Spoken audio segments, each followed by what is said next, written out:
저희가 모집합니다라고 정해봤는데 이준석이 가는 길에 동참해달라. 뭐 이렇게 이준석 전 대표가 온라인 지지자 연락망 확보에 나섰습니다. 벌써 연락망 모집에요 3만 명 넘게 모였다고 하는데 참여 인원도 함께 공개를 했습니다. 그 영상 한번 저희가 먼저 보고 오겠습니다. 12월 27일까지 큰 변화 없으면 신당입니다.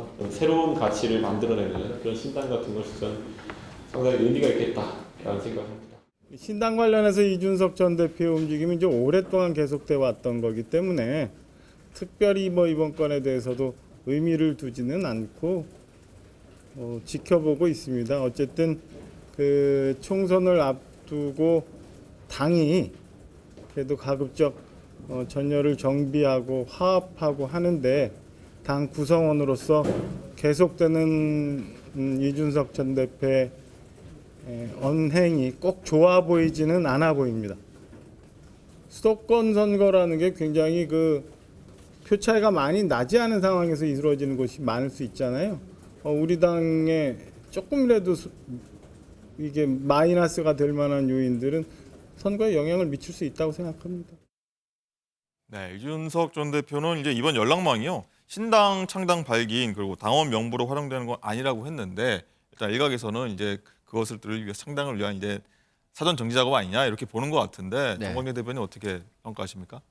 우리가 협상을 하려면 자신의 뭐 카드, 비장의 카드, 마지막 히든 카드는 갖고 있어야 되는 거잖아요. 그러니까 이준석 전 대표가 계속해서 신당 창당과 관련한 얘기들을 해왔는데 당과의 뭐 어떤 조율이 쉽지는 않은 상황이잖아요. 당에서는 계속 이준석 전 대표와 좀 대화를 하고 싶다는 뜻을 전하고 있지만 이준석 전 대표는 그렇게 임하지 않는 상황에서 자신의 몸값을 조금 더 높일 필요가 있겠다라는 생각에서 아마 뭐 연락망을 명분으로 해서 사람들을 모으고 있는 것 같습니다. 한 3만 5천 명 지금 어제 돌파했다고 하는데 네. 이준석 전 대표가 2012년에 정치권에 데뷔했으니까 2011년이죠.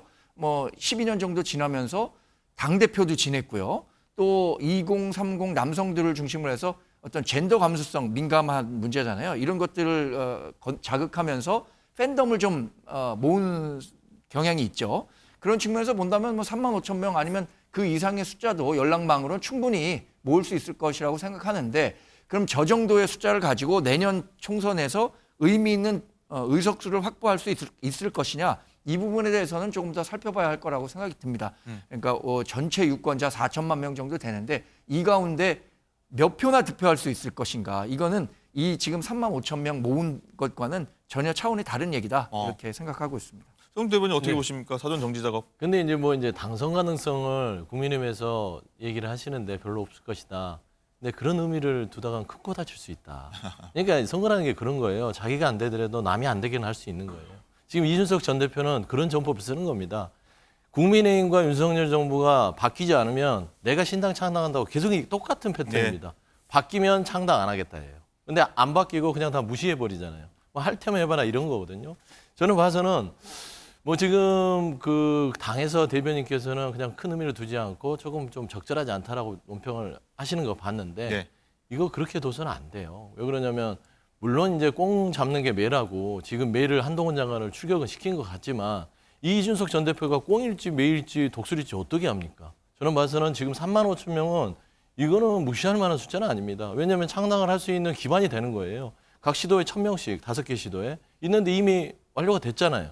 예를 들어서 이 지지 당원 명부가 당원으로 바뀌면 그냥 창당이 되는 것입니다. 그리고 이걸 기억하셔야 돼요. 이준석 전 대표가 대표였어요, 국민의힘.